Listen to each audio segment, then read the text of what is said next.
The thing that I've always found amazing about chemistry, it's an entire field of science that we as human beings have developed to actually understand what is happening at an almost unimaginably small scale. In particular, we're going to be thinking about the atomic and even the subatomic scale. And by looking at that scale, we can then begin to understand the universe in which we live in, the scale in which we live in, and even be able to make predictions about what will happen and make things that are useful for human beings.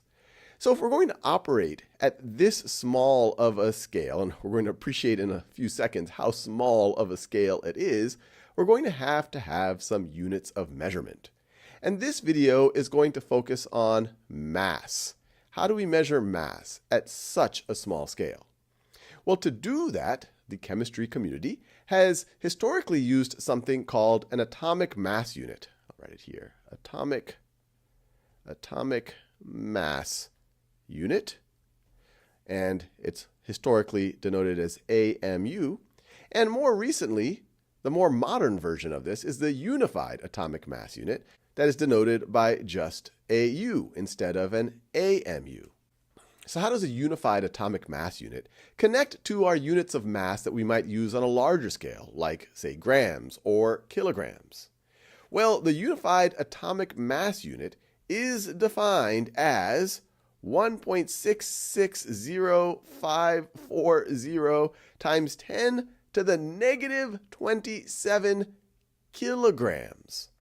So when you see something like this, you might have a few reactions. Your first reaction, which would be an appropriate reaction, is that, wow, 10 to the negative 27 power is very small. To appreciate it, you could write it out. It would be 0 point and then 26 zeros, and then you would have 1.660540. So very, very, very small, really unimaginably small. We can only try to abstract it with things like mathematics. The other thing you might appreciate is like this feels like a bit of a hairy number here, 1.660540. Why did they define it that way? And the answer to your question is, this definition makes it a lot cleaner when we think about the mass of whether it's an atom or the constituents of an atom, like a proton or a neutron. Roughly speaking, the mass of a proton is approximately 1 unified atomic mass unit. The mass of a neutron is approximately 1 unified atomic mass unit. It actually turns out that a proton's a little bit more than 1. It's about 1.007 atomic mass units, but it's approximately 1. And the neutron is actually a little bit more than even a proton. It's 1.008 approximately unified atomic mass units. Now, an electron's mass is actually far smaller than either of these. It's actually almost 1/2000th of a proton or a neutron. And so you can imagine an atom, which is made up of protons and usually neutrons and electrons as well, the mass is mainly going to be the protons and neutrons in the nucleus. And so if you know the number of protons and neutrons in the nucleus, you're going to have a pretty good sense of its atomic mass. And you can see that indicated on a periodic table of elements, which we have here. And we will study the periodic table of elements in a lot more detail in other videos. But you can see a couple of interesting elements. One, you have the abbreviation of a given element. H represents hydrogen. The number on top on this periodic table, that's the atomic number. And that tells you how many protons it has. And an element is defined by the number of protons. So any atom that has exactly 1 proton in its nucleus is going to be hydrogen by definition. Any atom that has exactly 20 protons in its nucleus is going to be calcium by definition. Any atom that has exactly 36 protons in its nucleus is going to be krypton by definition. So what would you expect the mass of a hydrogen atom to be? Pause this video and think about it. Well, we know that all hydrogen atoms, by definition, have 1 proton. But it actually turns out there's different versions of hydrogen that can have different numbers of neutrons. Most of the hydrogen in the universe actually has 0 neutrons.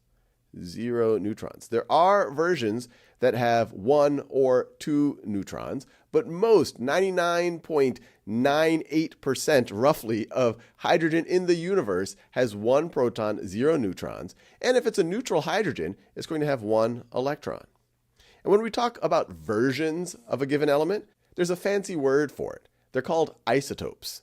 And the different isotopes, they'll all have the same number of protons, because they're talking about the same element, but they'll have different numbers of neutrons.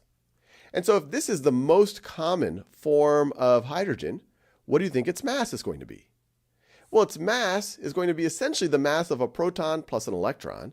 And roughly speaking, it's going to be the mass of a proton, because the mass of a proton is going to be so much larger than the mass of an electron.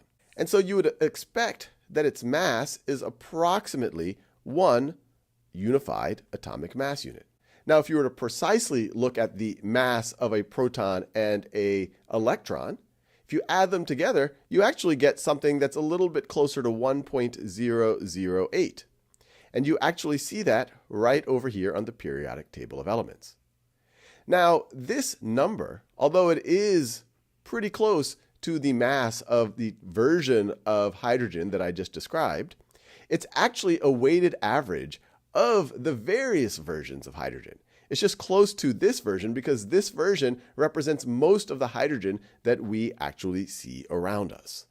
If, for example, you had 2 versions of an element, some hypothetical element, and let's say that 80% of the element that we see is version 1, and version 1 has a mass of, let's call it 5 atomic mass units, and then version 2, it's the remainder, 20% of what we observe of that element. It has an atomic mass of 6 atomic mass units. You would get a weighted average here of 5.2 unified atomic mass units. And that's actually how these numbers are calculated. They are not just the mass of one type of that element.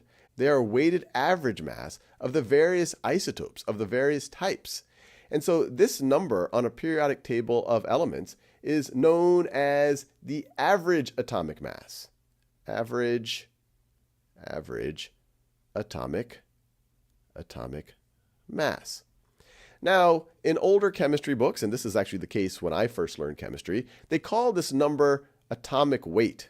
And I've always complained about it because it's really talking about mass, not weight. If you don't know the difference, you will learn that at some point in the future. And it's really talking about average atomic mass. Now, I'll give you one little detail that might be useful to you. Sometimes you'll hear something called relative atomic mass. It actually turns out this periodic table of elements, because it does not write a little u after each of these numbers, it's essentially these numbers are unitless. So it's really talking about relative atomic mass. So it's saying, hey, on average, for example, the mass of a carbon atom is going to be roughly 12 times that of, on average, the mass of a hydrogen atom. If they put the units here, then that would actually truly be average atomic mass.